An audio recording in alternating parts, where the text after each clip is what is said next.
Dok, apakah semua pasien gagal ginjal itu pasti nggak bisa kencing ya, dok? Gimana ya? Nah, kita bahas.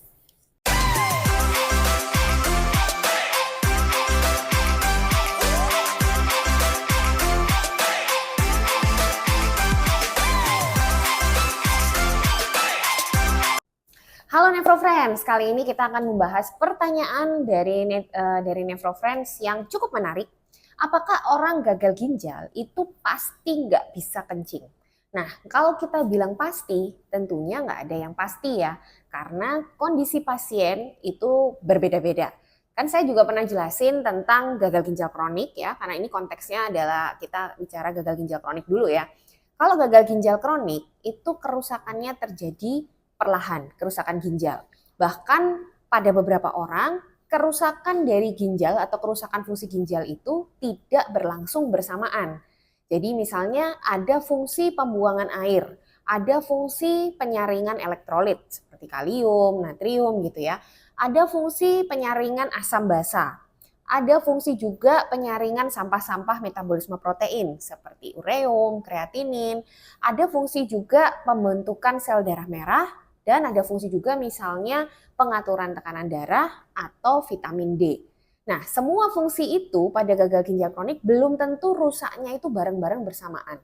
Artinya, misalnya seseorang mengalami kreatinin yang cukup tinggi, berarti dia mengalami gangguan pembuangan sampah protein, salah satunya kreatinin ya. Kreatinnya tinggi, tapi ternyata dia belum mengalami gangguan dalam pembuangan air atau dia belum mengalami gangguan misalnya pembuangan dari asam basa. Akhirnya airnya tidak terganggu, ya tetap dia bisa kencing ya, kencing seperti biasa, dia tidak bengkak, dia tidak mengalami sesak karena kelebihan air, dan dia juga belum mengalami asidosis metabolik. Itu contohnya. Memang semakin semakin lama gagal ginjal kronik itu tentunya kerusakannya juga akan semakin banyak. Yang awalnya mungkin hanya misalnya kerusakannya tuh 70% akan terus meningkat 70%, 75% dan seterusnya. Nah, tentunya dengan semakin bertambahnya sel-sel yang rusak di dalam ginjal itu ya kerusakan fungsi juga akan bertambah. Jadi mungkin yang awalnya masih sendiri-sendiri ya, artinya terjadinya mungkin belum semuanya, ya lama-lama akan terjadi atau akan rusak juga fungsi yang lain. Jadi misalnya awalnya dia kreatininnya aja yang tinggi, produksi kencingnya masih baik, dia nggak bengkak, nanti lama-lama produksi kencing itu juga akan menurun sejalan dengan kerusakan semakin rusaknya sel-sel di dalam ginjal. Jadi pada kondisi tersebut suatu saat bisa jadi orang ini produksi kencingnya jadi nggak optimal lagi. Nah, produksi kencing yang cukup itu sebenarnya berapa sih? Sebetulnya kalau produksi kencing itu yang normal adalah setengah sampai 1 cc per kilogram berat badan per jam.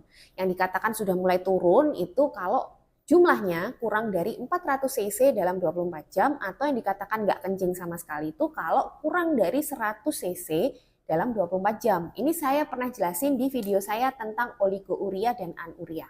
Kalian bisa lihat di video ini. Nah, itu dari gagal ginjal kronik ya. Kalau kita ngomongin gagal ginjal akut, ini agak berbeda. Karena gagal ginjal akut itu kerusakan atau gangguan fungsi ginjalnya terjadi secara tiba-tiba. Saya pernah jelasin juga di video saya tentang gagal ginjal akut. Nah, di sini karena dia terjadi tiba-tiba, biasanya kerusakan atau gangguan fungsi ginjalnya itu bersamaan. Jadi justru tanda-tanda yang paling awal untuk gagal ginjal akut adalah menurunnya produksi kencing. Jadi belum tentu kreatinin itu tinggi ya, tapi bisa bersamaan karena dua kriteria ini menjadi kriteria gagal ginjal akut, yaitu kenaikan kreatinin yang cepat dan atau disertai penurunan produksi kencing. Jadi kalau gagal ginjal akut kayak misalnya ya kita pernah dengar kan anak-anak itu kalau misalnya diare untuk melihat tanda-tanda dehidrasi apa? Selalu lihat kencingnya. Nah, kalau dia nggak kencing 6 jam terakhir, nah kita harus hati-hati bahwa mungkin itu sudah mengalami dehidrasi yang adalah suatu gagal ginjal akut. Contohnya seperti itu.